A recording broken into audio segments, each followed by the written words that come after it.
जय श्री राम मेरे प्यारे भक्तों, आइए शुरू करते हैं रामचरितमानस बाल कांड के 65वें दोहे के हिंदी अनुवाद से।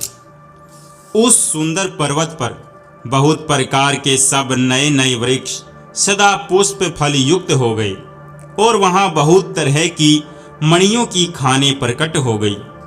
सारी नदियों में पवित्र जल बहता है और पक्षी पशु भरमर सभी सुखी रहते हैं। सब जीवों ने अपना स्वाभाविक वैर छोड़ दिया और पर्वत पर सभी परस्पर प्रेम करते हैं। पार्वती जी के घर आ जाने से पर्वत ऐसा शोभायमान हो रहा है जैसा राम भक्तियों को पाकर भक्त शोभायमान होता है। उस पर्वतराज के घर नित्य नए नए मंगलोत्सव होते हैं जिसका ब्रह्मादि यश गाते हैं। जब नारद जी ने यह सब समाचार सुने तो वे कौतुक कहीं से हिमाचल के घर पधारे। पर्वतराज ने उनका बड़ा आदर किया और चरण धोकर उनको उत्तम आसन दिया। फिर अपनी स्त्री सहित मुनि के चरणों में सिर नवाया और उनके चरणोदक को सारे घर में छिड़काया। हिमाचल ने अपने सौभाग्य का बहुत बखान किया और पुत्री को बुलाकर मुनि के चरणों पर डाल दिया और कहा, हे मुनीश्वर, आप त्रिकालज्ञ और सर्वज्ञ हैं। आपकी सर्वत्र पहुंच है, अतः आप हृदय में विचार कर कन्या के दोष गुण कहिए। नारद मुनि ने हंसकर रहस्य युक्त कोमल वाणी से कहा, तुम्हारी कन्या सब गुणों की खान है। यह स्वभाव से ही सुंदर, सुशील और समझदार है। उमा, अंबिका और भवानी इसके नाम है। कन्या सब सुलक्षणों से संपन्न है। यह अपने पति को सदा प्यारी होगी। इसका सुहाग सदा अचल रहेगा और इससे इसके माता पिता यश पावेंगे। यह सारे जगत में पूज्य होगी और इसकी सेवा करने से कुछ भी दुर्लभ न होगा। संसार में स्त्रियां इसका नाम स्मरण करके पतिव्रत रूपी तलवार की धार पर चढ़ जाएंगे। हे पर्वतराज, तुम्हारी कन्या सुलक्षणी है। अब इसमें जो दो चार अवगुण हैं उन्हें भी सुन लो।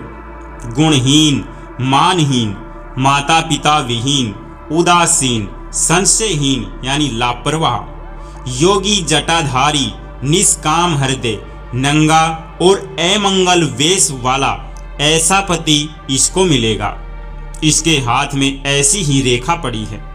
नारद मुनि की वाणी सुनकर और उसको हृदय में सत्य जानकर पति पत्नी हिमवान और मैना को दुख हुआ और पार्वती जी प्रसन्न हुई।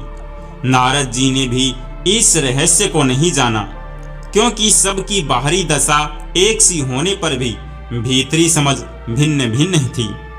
सारी सखियां पार्वती, पर्वतराज हिमवान और मैना सभी के शरीर पुलकित थे और सभी के नेत्रों में जल भरा था। देवर्षि वचन असत्य नहीं हो सकते, यह विचार कर पार्वती जी ने उन वचनों को हृदय में धारण कर लिया। उन्हें शिव जी के चरण कमलों में स्नेह उत्पन्न हो आया, परंतु मन में यह संदेह हुआ कि उनका मिलना कठिन है। अवसर ठीक न जानकर उमा ने अपने प्रेम को छिपा लिया और फिर वे सखी की गोद में जाकर बैठ गई। देवर्षि की वाणी झूठी न होगी, यह विचार कर हिमवान, मैना और सारी चतुर सखियां चिंता करने लगी। फिर हृदय में धीरज धर कर पर्वतराज ने कहा, हे नाथ, कहिए अब क्या उपाय किया जाए। मुनीश्वर ने कहा, हे हिमवान, सुनो। विधाता ने ललाट पर जो कुछ लिख रखा है उसको देवता, दानव, मनुष्य, नाग और मुनि कोई भी नहीं मिटा सकते। जो भी एक उपाय मैं बताता हूँ, यदि देव सहायता करे तो वह सिद्ध हो सकता है। उमा को वर तो निसंदेह वैसा ही मिलेगा जैसा मैंने तुम्हारे सामने वर्णन किया है, परंतु मैंने वर के जो जो दोष बतलाए हैं, मैंने अनुमान से वही सभी शिवजी में हैं। यदि शिवजी के साथ विवाह हो जाए तो दोषों को भी सब लोग पुण्यों के समान ही कहेंगे।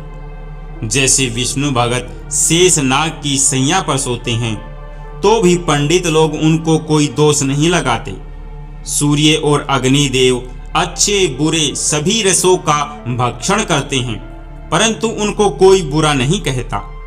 गंगा जी में शुभ और अशुभ सभी जल बहता है, पर कोई उन्हें अपवित्र नहीं कहता।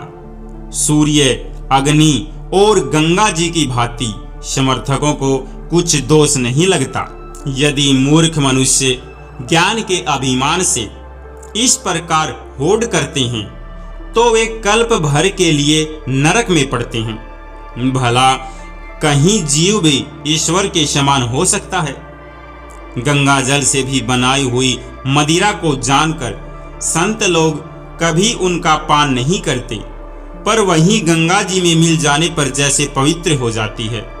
ईश्वर और जीव में भी वैसा ही भेद है। शिव जी सहज ही समर्थ हैं, क्योंकि भगवान हैं, इसलिए इस विवाह में सब प्रकार कल्याण है। परंतु महादेव जी की आराधना बड़ी कठिन है, फिर भी तप करने से बहुत जल्द संतुष्ट हो जाते हैं। यदि तुम्हारी कन्या तप करे तो त्रिपुरारी महादेव जी होनहार को मिटा सकते हैं। यद्यपि संसार में वर अनेक हैं, पर इसके लिए शिवजी को छोड़कर दूसरा वर नहीं है। शिवजी पर देने वाले, शरणागतों के दुखों का नाश करने वाले, कृपा के समुद्र और सेवकों के मन को प्रसन्न करने वाले हैं। शिवजी की आराधना किए बिना करोड़ों योग और जप करने पर भी वांछित फल नहीं मिलता। ऐसा कहकर भगवान का स्मरण करके नारद जी ने पार्वती जी को आशीर्वाद दिया और कहा कि हे पर्वतराज, तुम संदेह का त्याग कर दो, अब यह कल्याण ही होगा। राम सिया राम जय जय राम, राम सिया राम जय जय राम।